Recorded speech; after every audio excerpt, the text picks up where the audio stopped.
Good news ಇಂದು ಬೆಳಗ್ಗೆ ರಾಜ್ಯದ ಮಹಿಳಾ ಬ್ಯಾಂಕಿನ ಅಕೌಂಟ್ಗೆ 30ನೇ ಕಂತಿನ ಹಣ ಜಮಾ. ಹೌದು ಸ್ನೇಹಿತರೆ, ಜಮಾ ಆಗಿರುವಂತಹ ಲೈವ್ ಪ್ರೂಫ್ ನಾನು ತಿಳಿಸ್ಕೊಡ್ತೀನಿ. ಹೌದು, ಇಲ್ಲಿ ಅನೇಕ ಜನ ಮಹಿಳೆಯರು ನಮ್ಮ ಬ್ಯಾಂಕ್ ಖಾತೆಗೆ 30ನೇ ಕಂತಿನ ಹಣ ಜಮಾ ಆಗಿದೆಯೇ ಅಂತ ಕಮೆಂಟ್ಸ್ ಅನ್ನು ಮಾಡ್ತಾ ಇದ್ದಾರೆ ಕೂಡ. ಸೊ ಒಂದು ವೇಳೆ ನಿಮ್ಮ ಬ್ಯಾಂಕ್ ಖಾತೆಗಳಿಗೆ 30ನೇ ಕಂತಿನ ಹಣ ಬಂದಿಲ್ಲ ಅಂದರೆ ಏನು ಮಾಡಬೇಕು, ಜೊತೆಗೆ ಹಳೆ ಕಂತುಗಳು 28, 29 ಹಳೆ ಕಂತುಗಳು ಪೆಂಡಿಂಗ್ ಇದ್ದರೆ ಏನು ಮಾಡಬೇಕು, ಯಾವಾಗ ಬರುತ್ತೆ ಅನ್ನೋ ಕಂಪ್ಲೀಟ್ ಮಾಹಿತಿ ಇಲ್ಲಿದೆ. ನಮಸ್ಕಾರ ಸ್ನೇಹಿತರೆ, ಎಲ್ಲರಿಗೂ PKV ಕನ್ನಡ ಯೂಟ್ಯೂಬ್ ಚಾನಲ್ಗೆ ಸ್ವಾಗತ ಸುಸ್ವಾಗತ. ಇಲ್ಲಿ ಬೆಳಗ್ಗೆ ರಾಜ್ಯದ ಗೃಹಲಕ್ಷ್ಮಿ ಬ್ಯಾಂಕಿನ ಅಕೌಂಟ್ಗೆ ಒಟ್ಟು 4,000 ರೂಪಾಯಿ ಹಣ ಜಮಾ.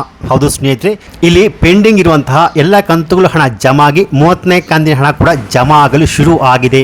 ಮಹಿಳಾ ಬ್ಯಾಂಕಿನ ಅಕೌಂಟ್ಗೆ 30ನೇ ಕಂತಿನ ಹಣ ಕೂಡ ಜಮಾ ಆಗಿದೆ. ಜಮಾ ಆಗಿರುವಂತಹ ಲೈವ್ ಪ್ರೂಫ್ ನಾನು ನಿಮಗೆ ತಿಳಿಸ್ಕೊಡ್ತೀನಿ. ಹಾಗೆಯೇ ಒಂದು ವೇಳೆ ನಿಮ್ಮ ಬ್ಯಾಂಕ್ ಖಾತೆಗೆ ಹಳೆ ಕಂತುಗಳು 28, 29 ಹಾಗೆಯೇ ಹೊಸ ಕಂತು 30ನೇ ಕಂತು ಹಣ ಬಂದಿಲ್ಲ ಅಂದ್ರೆ ಏನು ಮಾಡಬೇಕು, ಹಾಗೆಯೇ ಇಂದು ಬುಧವಾರ ಏಪ್ರಿಲ್ 29ನೇ ತಾರೀಕಿನಂದು ಯಾವೆಲ್ಲ ಜಿಲ್ಲೆಗಳಿಗೆ ಪೆಂಡಿಂಗ್ ಇರುವಂತಹ ಕಂತುಗಳು ಜೊತೆಗೆ 30ನೇ ಕಂತಿನ ಹಣ ಜಮಾ ಆಗುತ್ತೆ. ಇಲ್ಲಿ 30ನೇ ಕಂತಿನ ಹಣ ಒಂದು ವಾರದ ಹಿಂದೆ ಜಮಾ ಆಗಲು ಶುರುವಾಗಿದೆ. ಈಗ ಆಲ್ಮೋಸ್ಟ್ 30% ಮಹಿಳಾ ಬ್ಯಾಂಕಿನ ಅಕೌಂಟ್ಗೆ ಗೃಹಲಕ್ಷ್ಮಿ ಯೋಜನೆಯ 30ನೇ ಕಂತಿನ ಹಣ ಜಮಾ ಆಗಿದೆ. ಒಂದು ವೇಳೆ ನಿಮ್ಮ ಬ್ಯಾಂಕ್ ಖಾತೆಗೆ 28, 29ನೇ ಕಂತಿನ ಹಣ ಹಳೆಯ ಕಂತುಗಳು ಹಣ ಬಂದಿಲ್ಲ ಅಂದ್ರೆ ಏನು ಮಾಡಬೇಕು, ಹಾಗೆ ಇಂದು ಸೋಮವಾರ ಏಪ್ರಿಲ್ 27ನೇ ತಾರೀಕಿನಂದು 30ನೇ ಕಂತಿನ ಹಣ ಯಾವೆಲ್ಲ ಜಿಲ್ಲೆಗಳಿಗೆ ಜಮಾ ಆಗುತ್ತೆ. ಒಂದು ವೇಳೆ ನಿಮ್ಮ ಬ್ಯಾಂಕಿನ ಅಕೌಂಟ್ಗೆ ಹಣ ಬಂದಿಲ್ಲ ಅಂದ್ರೆ ಏನು ಮಾಡಬೇಕು, ಹಾಗೆ ಯಾರಿಗೆಲ್ಲ ಇನ್ನು ಮುಂದೆ ಗೃಹಲಕ್ಷ್ಮಿ ಯೋಜನೆ ಹಣ ಬರೋದಿಲ್ಲ, ಸ್ಟಾಪ್ ಆಗುತ್ತೆ ಅನ್ನೋ ಕಂಪ್ಲೀಟ್ ಮಾಹಿತಿ ಇಲ್ಲಿದೆ. ಸೊ ಬನ್ನಿ ವಿಡಿಯೋವನ್ನು ಶುರು ಮಾಡೋಣ. ಅದಕ್ಕಿಂತ ಮುಂಚೆ ನೀವಿನ್ನು PKV ಕನ್ನಡ ಯೂಟ್ಯೂಬ್ ಚಾನಲ್ಗೆ ಸಬ್ಸ್ಕ್ರೈಬ್ ಮಾಡಿಲ್ಲ ಅಂದರೆ ದಯವಿಟ್ಟು ಇಲ್ಲಿ ಕಾಣುವಂಥ ಸಬ್ಸ್ಕ್ರೈಬ್ ಬಟನ್ ಪ್ರೆಸ್ ಮಾಡಿಕೊಳ್ಳಿ. ಹಾಗೆಯೇ ಪಕ್ಕದಲ್ಲಿ ಬರುವಂಥ ಬೆಲ್ ಬಟನ್ ಒತ್ತಿ. ಸೊ ನಾನು ಯಾವುದೇ ಒಂದು ವಿಡಿಯೋನು ಅಪ್ಲೋಡ್ ಮಾಡಿದಾಗ ನೀವು ನೋಡಬಹುದು.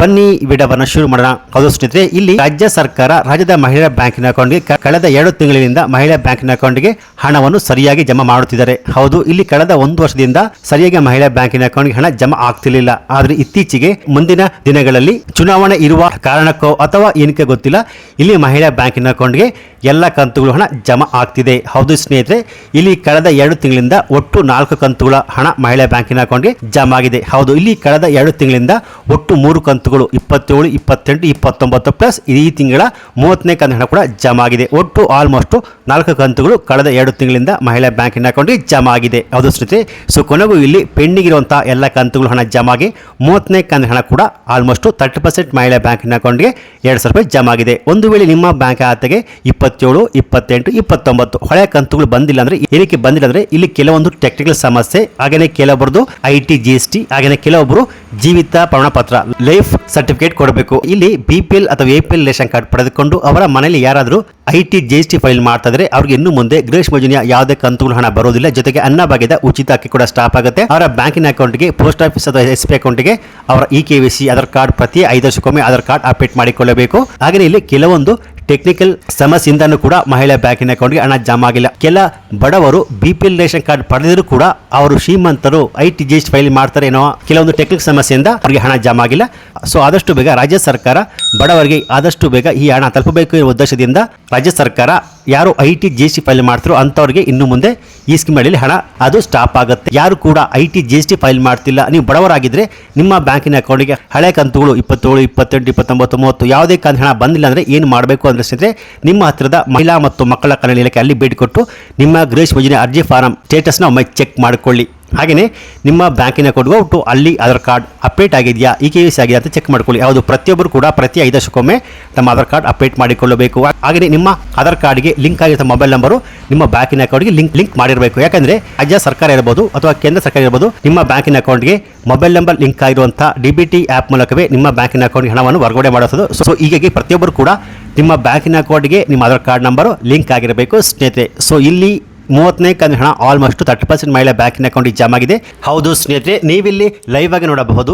ಇಲ್ಲಿ PKV Kannada YouTube channel community post ಒಂದನ್ನು ಹಾಕಿದೆ.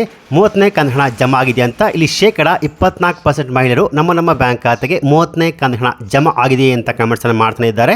ಸೊ ಇಂದು ಕೂಡ ಬಾಕಿ ಉಳಿದ ಜಿಲ್ಲೆಗಳಿಗೆ 100% ನಿಮ್ಮ ಬ್ಯಾಂಕ್ ಖಾತೆಗಳಿಗೆ ಜಮಾ ಆಗುತ್ತೆ. ಒಂದು ವೇಳೆ ನಿಮ್ಮ ಬ್ಯಾಂಕಿನ ಅಕೌಂಟ್ಗೆ ಹಳೆ ಕಂತು ಹಣ ಬಂದಿಲ್ಲ ಅಂದರೆ ಆದಷ್ಟು ಬೇಗ ನಾ ಹೇಳಿದಾಗೆ ಪ್ರತಿಯೊಬ್ಬರು ಕೂಡ ಮಾಡಿ ಆದಷ್ಟು ಬೇಗ ನಿಮ್ಮ ಬ್ಯಾಂಕಿನ ಅಕೌಂಟ್ ಕೂಡ ಹಳೆ ಕಂತುಗಳು ಬರುತ್ತೆ. 30ನೇ ಕಂತಿನ ಹಣ ಯಾವೆಲ್ಲ ಜಿಲ್ಲೆಗಳಿಗೆ ಜಮಾ ಆಗುತ್ತೆ ಅಂದರೆ ಇಲ್ಲಿ ಕಲಬುರಗಿ, ಹಾಸನ, ಮಂಡ್ಯ, ಕೋಲಾರ, ಬಿಜಾಪುರ, ಬೆಂಗಳೂರು ನಗರ, ಬೆಂಗಳೂರು ಗ್ರಾಮಾಂತರ, ಗದಗ, ವಿಜಯಪುರ, ಸೊ ಈ ಜಿಲ್ಲೆಗಳಿಗೆ ಇಂದು 34 ಕಂತಿನ ಹಣ ಜಮಾ ಆಗುತ್ತೆ.